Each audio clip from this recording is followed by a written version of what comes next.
Okay, well, good evening, good morning, good afternoon, depending on where you're listening in from all over the world. My name is Rob Lauboer, and we are going to talk about a very exciting topic, which is the FIDO Universal Second Factor for WSO2 Identity Server. Sorry for that. So we are going to present three aspects of this, and together with me, my colleagues Ishara and Jared are also online. Ishara, can you introduce yourself? Yes, I'm a senior software engineer to WSO2, and I have been working with WSO2 around for 5 years now. And I mainly work with the WSO2 identity server and working with the security aspects of the WSO2 platform. And I have worked with several customers and providing solutions on top of WSO2 platform. Thanks. Okay, Jared. Hi, my name is Jared Chong. I'm with Yubico. I head the solutions team. We've been working with the FIDO specs for some time, and we're closely involved with the FIDO U2F technical working groups to provide the direction for the specification. So really happy to be here to talk about the FIDO U2F protocol and how that is now working with WSO2. And my name, of course, is Rob Lauboer. I'm a senior consultant with Yenlo. I'm also a trainer, so I do all of the training of all of the WSO2 products. And I came in contact with Yubico last year at CES, where they were showing off the key that we are going to talk about now. So a little bit about Yenlo. We are a premier partner of WSO2. We have been around for almost 9 years now, and we're focusing on integration using Java open source, and that of course means WSO2. So we do the whole WSO2 stack. We do product support, development, quick start, training and certifications, managed services, and also events. And when you look at it in a more graphical overview, software development, enterprise architecture, product support, that's the stuff that we are actually doing and offering to clients in Europe, but also in other parts of the world. So we are really a global partner. So what are we going to talk about now? Well, basically the agenda is a little bit about our security is at risk. Then Jared is going to take over and actually talk about FIDO and what it is and what it means, including some more technical aspects.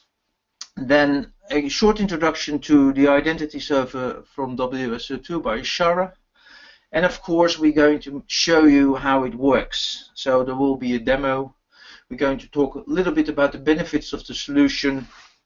And then there's going to be actually Q&A. So if you have any questions, if there are any things that are not clear from our presentation, please ask them using the chat, and we can answer them in the Q&A session.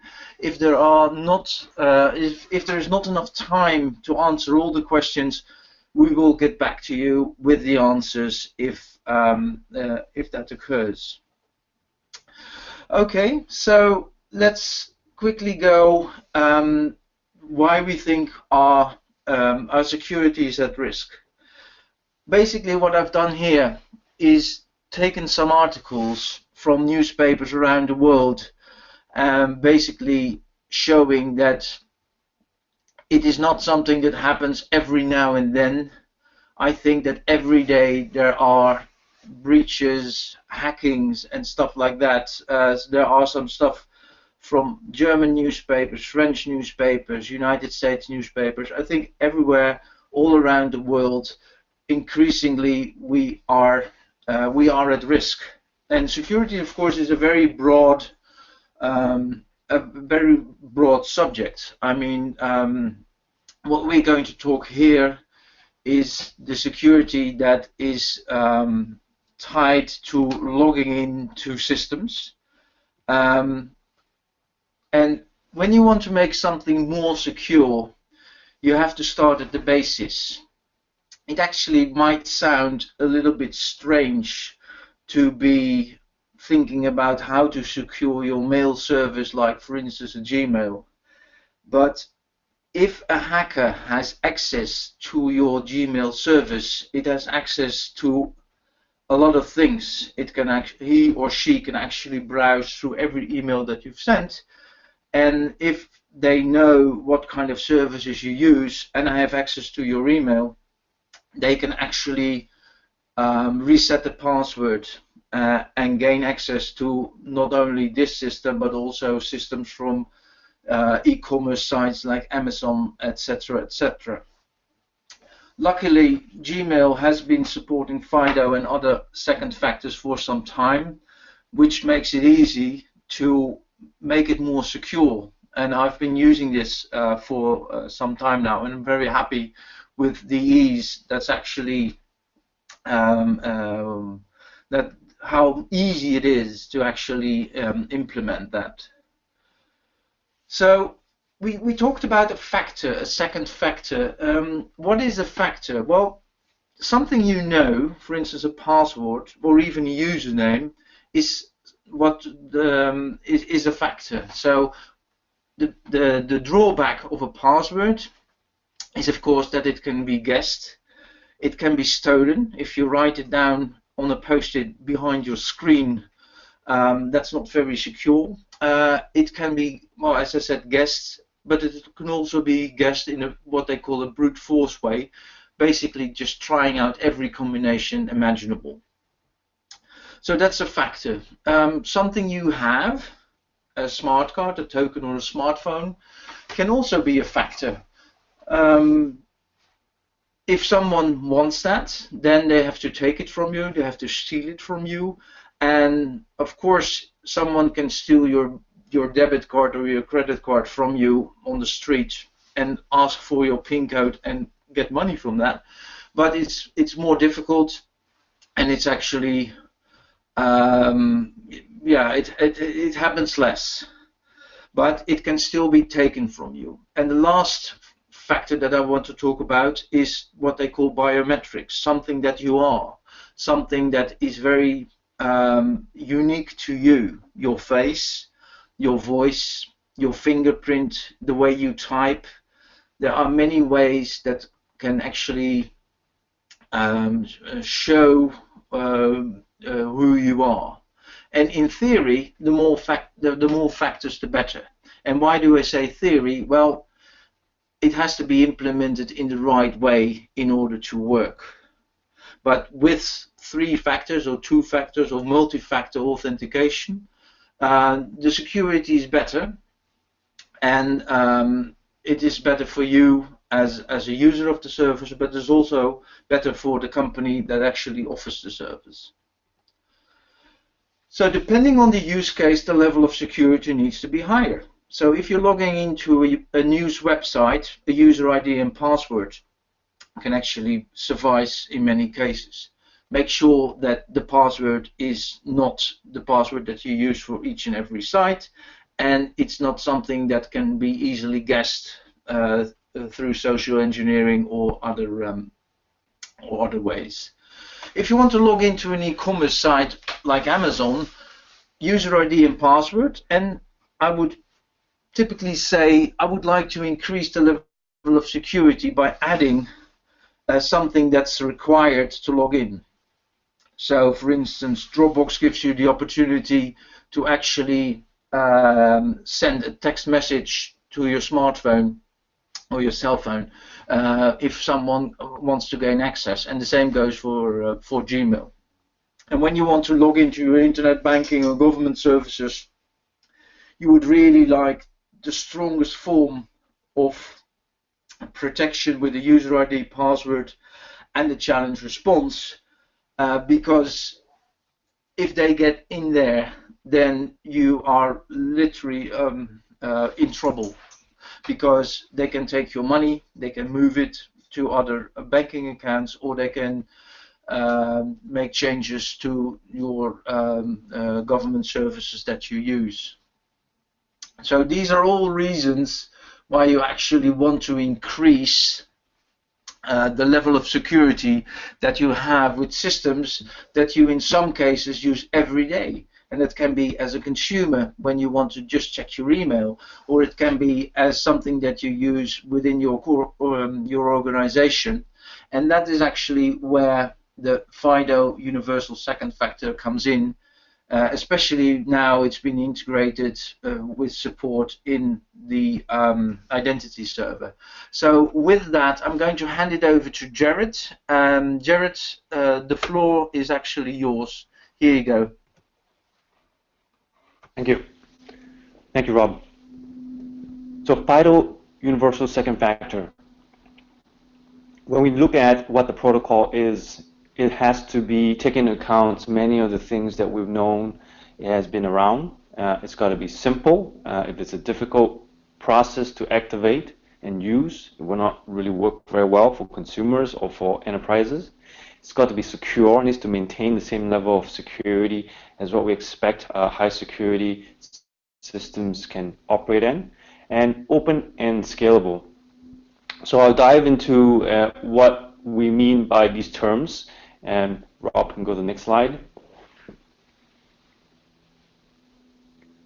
So the benefits of FIDO U2F over some of the other second factors is a very critical differentiator between what the new way of doing two-factor authentication is all about. So the protocol itself builds with it protections against phishing and man in the middle. I'll get into the technical details on why that is. It is also a protocol that supports a one-to-many scenario, which means that one device, one authenticator, can work with many sites, versus the current state of maybe one-to-one, which is maybe one device working with one bank or one service. So this is a big change and improvement over previous other two-factor options. And of course, this has to be open, and just like WSO2 platform is open, this implementation on protocol specification for U2F is also open. And with that, it comes with one of the elements, which is platform support, is also available today and freely available to use in an open system. Next slide. So as Rob mentioned, Google has deployed, made this implementation, the first public implementation last year, October. We launched with Chrome and Gmail, and every user today can use the FIDO U2F with your Gmail, your personal Gmail account, or your enterprise work accounts as well. And what we found after a year of working with the implementation is that users and enterprise realize they're actually logging in faster to the services, and it actually also reduces the support costs pretty significantly, and also reduces the fraud detection. And the reason is the protocol itself is very seamless, which is the action of touching a device or tapping the device. Instead of typing numbers, instead of receiving text and you still have to type in numbers, those are not needed anymore. So it's a very transparent but very secure protocol in the FIDO U2F. Next slide. So something about the FIDO U2F ecosystem. We have obviously now WSO2 IS platform now supporting FIDO U2F. But since it's an open standard, you can see a whole host of different companies in different parts making support for the FIDO U2F protocol, including all the way from device manufacturers to enterprise servers, open source, all the way to the platform browsers. And so this is obviously a growing ecosystem, which I was happy to say there's a lot more coming online. And as long as we have more and more services come online, the benefits will be very significant in terms of, as a user, as an enterprise, you build support once, and you have a lot of capabilities to work in many different other places. Next slide. So a quick overview of what the protocol does. There are two flows. There's a registration flow and there's an authentication flow. Let's talk about the registration flow. Essentially, it's a challenge and response type of protocol. As Rob mentioned, challenge response is actually good security practices, because we know that the service sends something and only the individual with the device can respond to that. So at the high level, we have the service sending a challenge to the device, and when the device is registered to the service, it generates key material, and it's actually using public key cryptography, which is another good security practice. And what happens is that the device sends back the signed challenge and also information about itself, including the public keys that the device generated.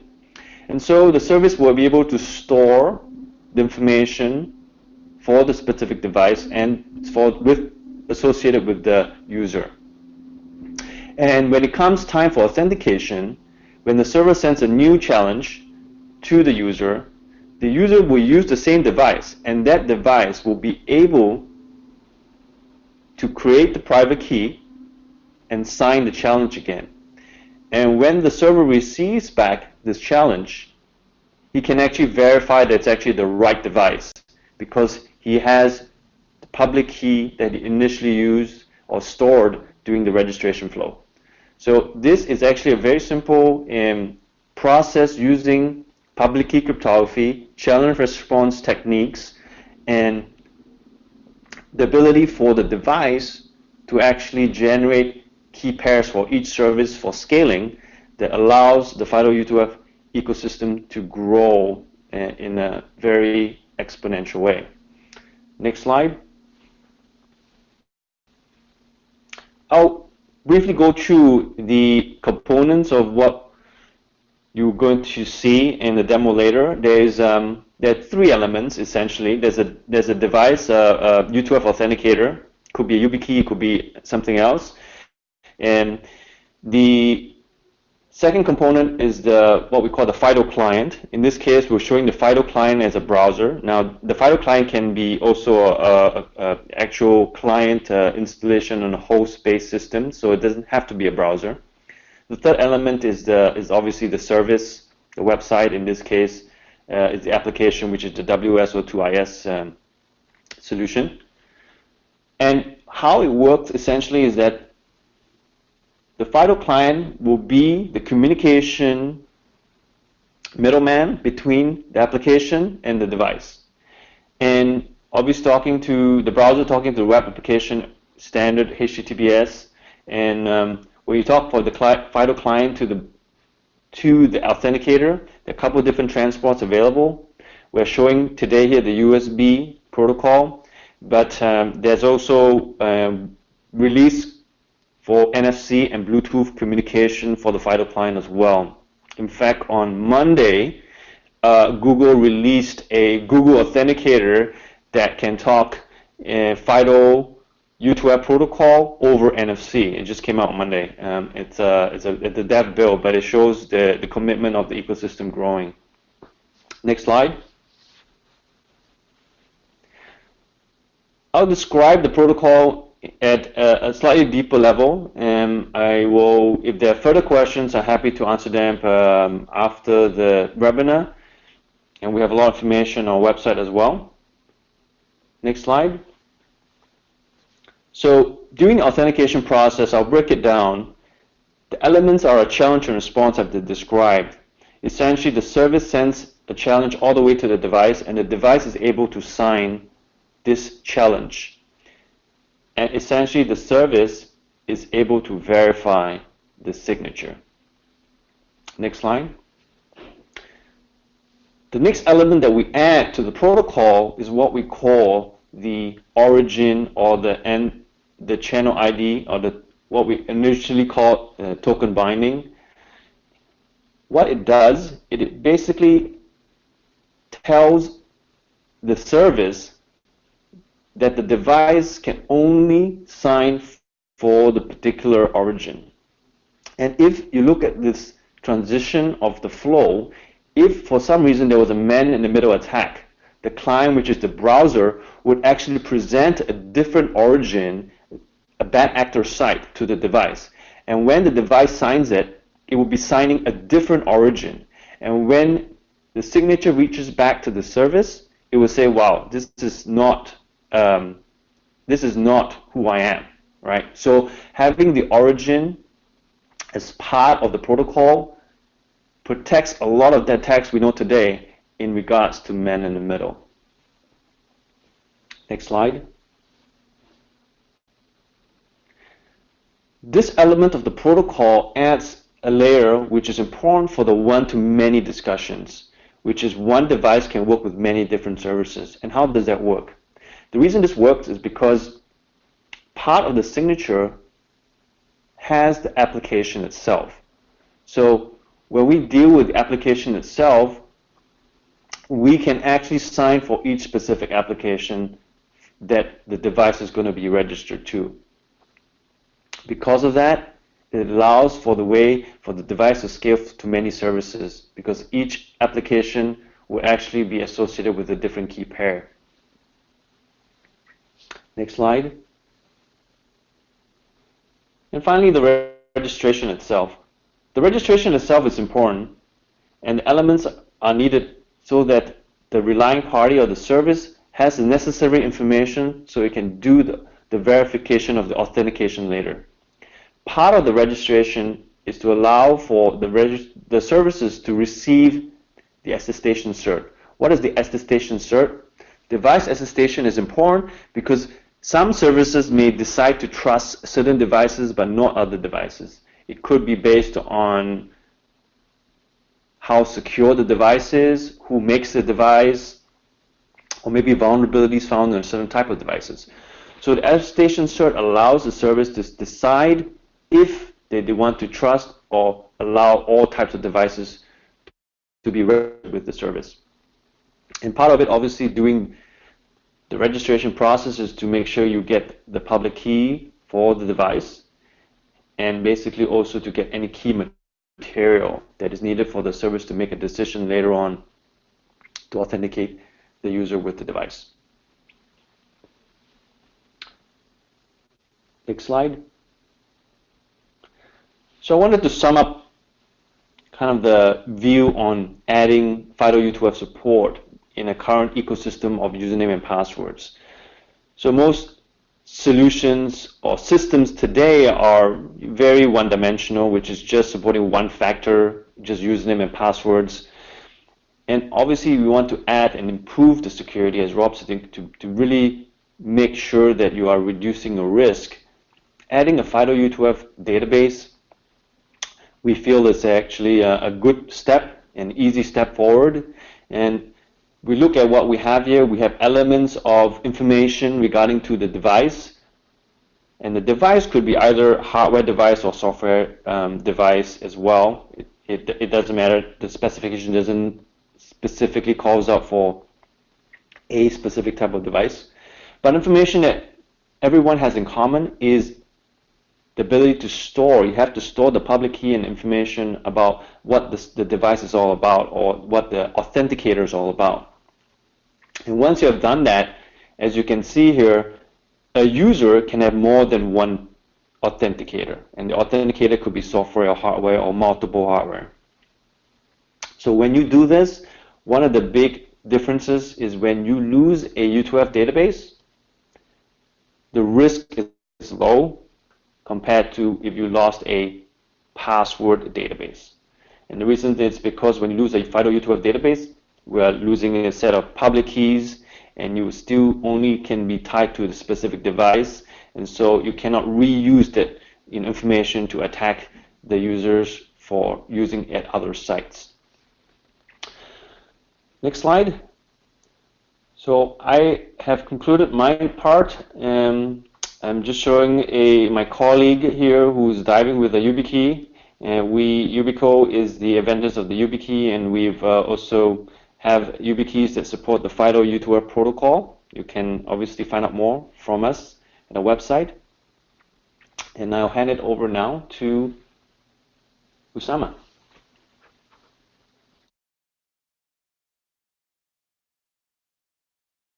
Yeah. This is Vishar. Let's discuss about the identity server and how do we integrate this. Can you keep that slide, Sam?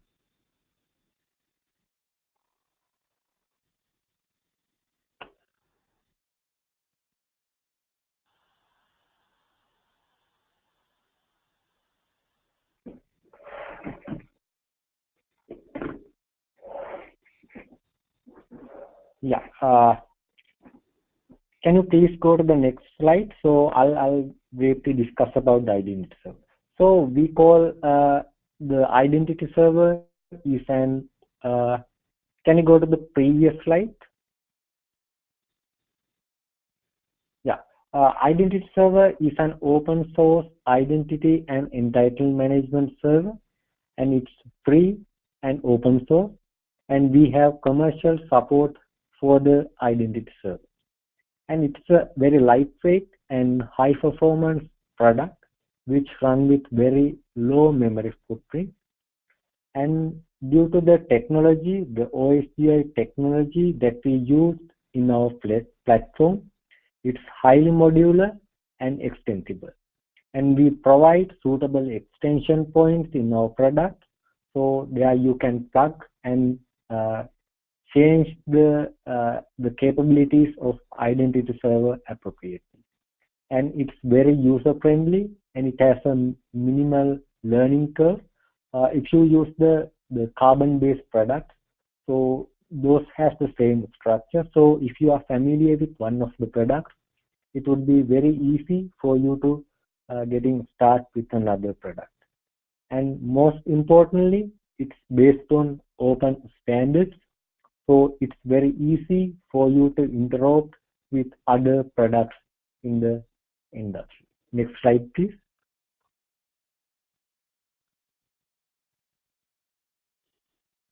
So if we talk about the enterprise today, it grows via acquisitions, mergers, and partnerships.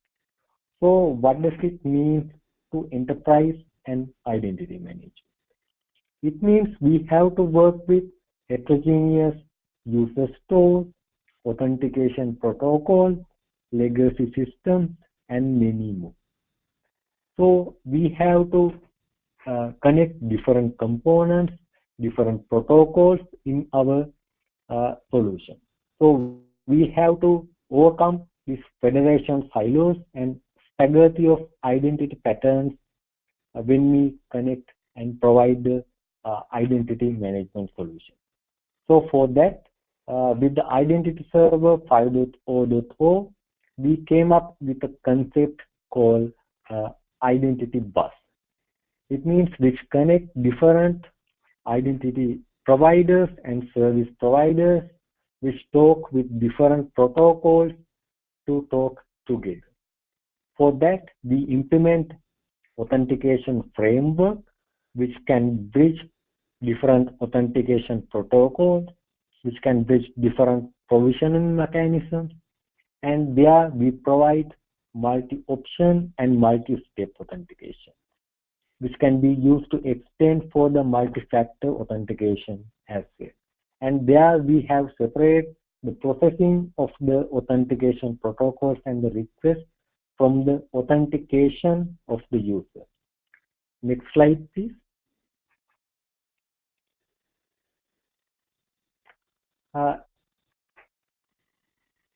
Let's talk bit about the architecture of the identity server.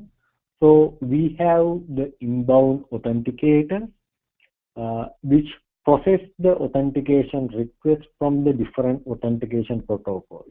It can be SAML, it can be OAuth or OpenID Connect, or there can be many protocols. And we have the the authentication framework middle. So if we get a SAML request, we process that request and create a common object that can be understood by the authentication framework and send that to the framework.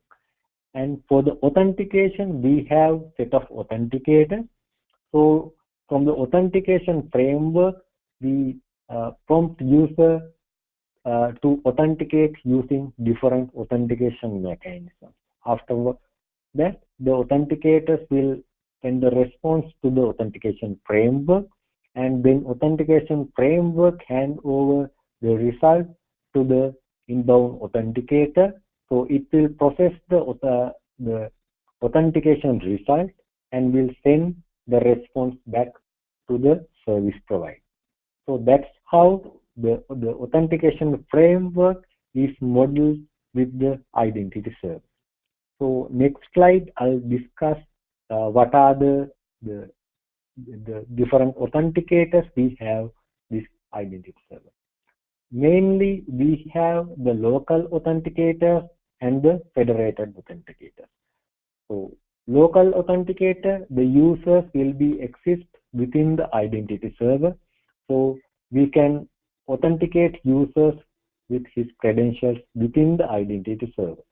The federated authenticators are used to federate users from the identity server to another identity provider.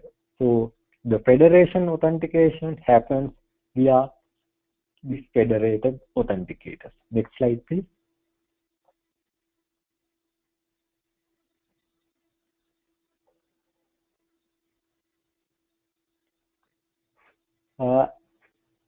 As you know, so in the FIDO authentication, we have two process. One is the authentication, and another thing is to register your device with your user account.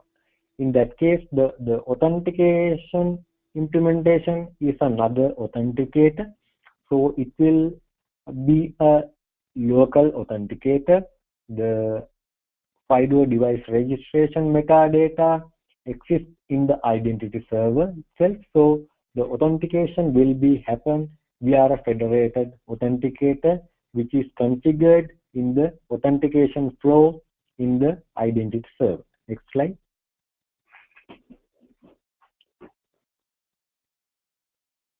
With the identity server, we provide the user dashboard where you can log in and manage the user related stuff. You can change the profile information, you can see the authorized app, or you can see the logs, the work logs, and so on. So there, if you go to the user profile view, and you can attach the FIDO devices you have. So that can be the user profile view can be used to register your FIDO device. So within the next few slides, I'll explain what is the demo we are going to do today. So next slide. Next slide, please.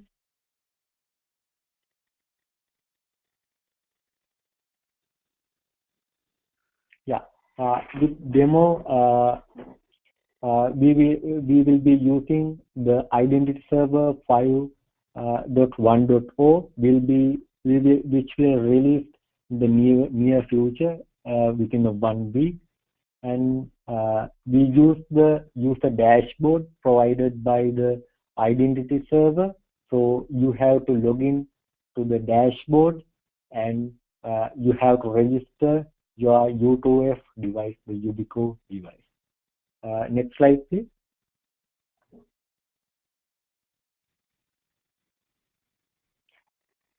For the demonstration, I'll be using the solution you are using, mini enterprise solution, which is a single sign-on solution. So we have a single identity provider, and we can connect different applications to single sign-on with this identity provider. but there can be if you think about the Google apps, it provides this second factor authentication with Yubico, the FIDO authentication. Likewise, these different applications itself may provide the second factor authentication. But we think about the whole solution. If your identity provider can't facilitate the second factor authentications, as we discussed earlier, your security is risk, because even though these individual applications can provide the second factor authentication, if your identity provider can't do that, you are in a risk. So what WSO2 identity server is going to do is to provide another level of security to your accounts when you are using identity server within your solution. Next slide, please.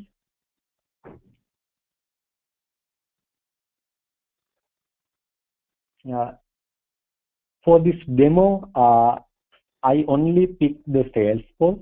So I have configured the identity server with the Salesforce to log into the Salesforce with SAML to the O protocol. The first, I will log into the Salesforce within the username and the password. Then I'll show you how to configure, register your FIDO device with your account, and how to configure the service provider configuration in the identity server and enforce this two-step authentication. It means the first, the username password authenticator. For the second step, we will pass this FIDO authentication. So it will create the second factor authentication mechanism. So let's move into the demonstrations. Can you make me the presenter?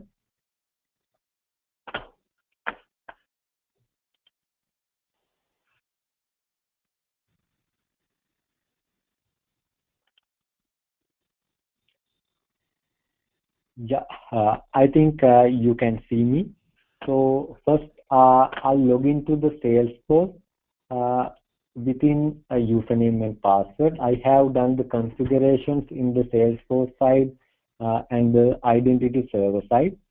So when I click into the Salesforce, I'll be redirected back to the identity server login page. So we are in the identity server login page. I have a user called Aruna,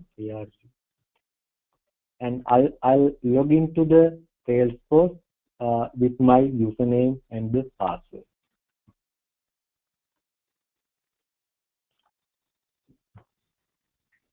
So now the identity server will redirect me to the Salesforce application. So what I'm going to do is going to my user dashboard and register my FIDO device there. So I'll log out from the Salesforce. So I'll log into the user dashboard of the identity server. So this is the dashboard login. I'll add my credentials.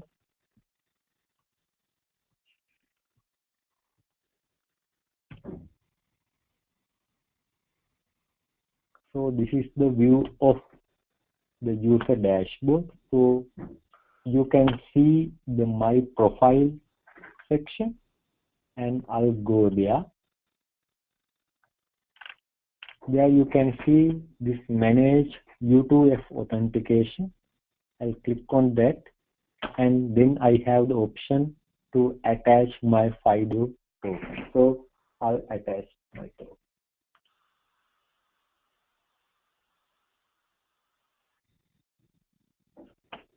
So it is successfully registered. So you can register many devices for your account. So if you have 2 devices, you can register both of them within your account. So if you miss one of the device, you can the second one to login. So I'll complete this one and update. And I will log out from this application. Now I will go to the Identity Server Management Console to configure the service provider configurations reside in the Identity Server to cater this second factor authentication. Now I will log in as an admin user.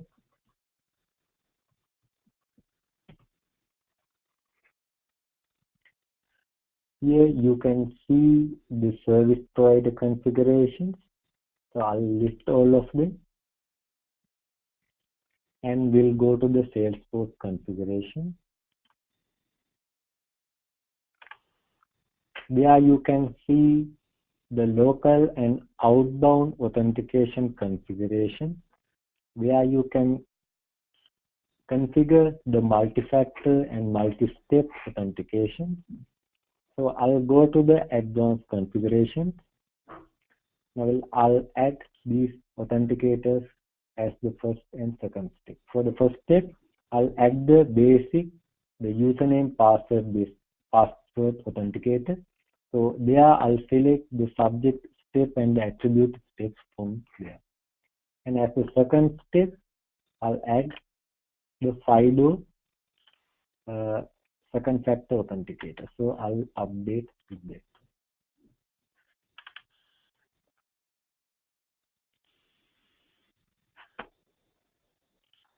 And if I go to the inbound authentication configuration, so you can see the Salesforce related configurations here. So I don't change anything. Only I change is the configurations of the authenticator.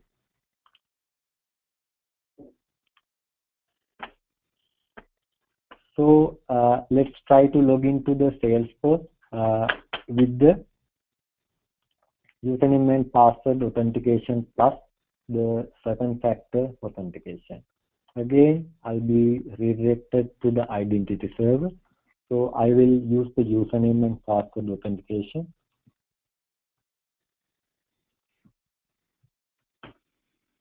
Now I'll get the option to authenticate with my device.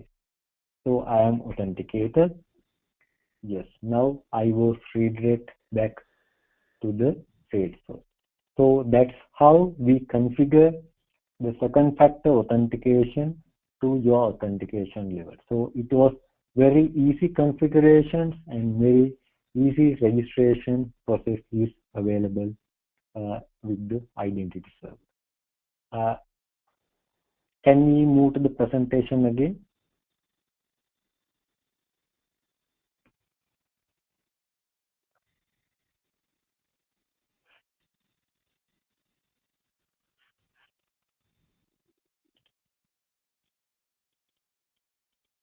Okay, let me take over after the demo. So FIDO and WSO2 Identity Server, what are the benefits? Well, as you see, making it more secure is actually something that is very difficult. And what's good is that FIDO is an open standard and that one key can be used for multiple applications. WSO2 is an open platform, and as you saw, integration is easy. We didn't do the Salesforce configuration, of course, but that's just a couple of steps. So integrating a key into your infrastructure to increase the level of security is actually that easy. So the level of security increases and the cost is actually relatively low. Okay, so that is something that is a win-win situation for everyone. So we are going to go to the questions and answers now. I saw that one of the questions was, is this available in version 5.00 or do we need to wait for 5.10? Ishara, can you say something on which version you need and when it's going to be available? Yeah, FIDO authentication is not available with the identity server 5.0.0, it means the by default it doesn't available. So by default it's available with the identity server 5.1.0, which will be released within few days. So within this month it will be released. So if you need with the identity server 5.0.0, then you will have to implement it as a authenticator. So we can plug authenticators easily, so we have to implement it as another authenticator. But the 5.1.0 is coming soon, so you can use the default implementation there. Okay. And another question is on the cost. I mentioned that the cost is relatively low. Jared, can you say something about the cost and what also what happens if you lose a key? Sure. So from the FIDO U2F authenticator perspective, there are obviously solutions out there that just is software. Obviously, there are some available out there. From a hardware perspective, there's a lot of range available from US $5 all the way to more expensive ones like our YubiKeys are I would say affordable, but they also provide other functionality. So the range is, I would say, between 5 to below 20, and depending on your use case. Obviously, when you are using a device that is a bit more expensive, there's probably more functionality with additional security benefits. So users have a choice, and they can obviously you can actually check on Amazon, and you can find those out yourself. The other thing about implementation is that we believe that the FIDO U2F protocol is an easy layer for many services to add on. Is wonderful that WSO2 IS platform has it too, and each service can make a decision on how many registration for one user can be supported. In the case we know that the WSO2 platform doesn't have a limit, so you can definitely register more than one. So the common question about what if I lose my key is the same as what happens if you lost your car keys. Hopefully you have two of them, so you don't have to go back to the dealer or something. We feel the same way here, which is you should make it difficult for someone else to get to your account, and you should protect it with multiple security keys versus trying to default back to a known password, which is not or a known security question, which is not a good security from a recovery perspective. So we always encourage our users and companies that you should have more than one device as a backup. Okay. Another question is, and it might be for Ishara, it might be for Jared, can we enable FIDO support along with a custom authenticator? Who wants to answer that? Ishara?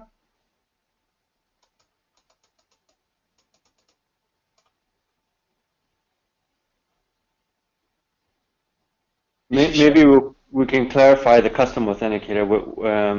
Is it I'll answer it in terms of just the FIDO authenticator, and maybe Ishara can answer specific for WSO2. But custom authenticator, if you're assuming that you want to build your own authenticator, absolutely. I mean, if you want to follow the specifications of the FIDO U2F and build your own maybe software authenticator, you can definitely do that. So the specifications are available. There are even some open source code available out there, and you can definitely build something yourself, or you can use something off the shelf. It's up to you. Okay. Ishara, anything to add to that? Oh, probably not. This was actually the last question that we had. I would like to thank you for your interest in this webinar and the very exciting topic of FIDO and WSO2 IS. The slides will be available on SlideShare, and also the webinar will be available as a on-demand webinar, I think, in a couple of days. So have a great night, have a great afternoon, have a great morning, and thanks for your attention. Okay? Thank you very much.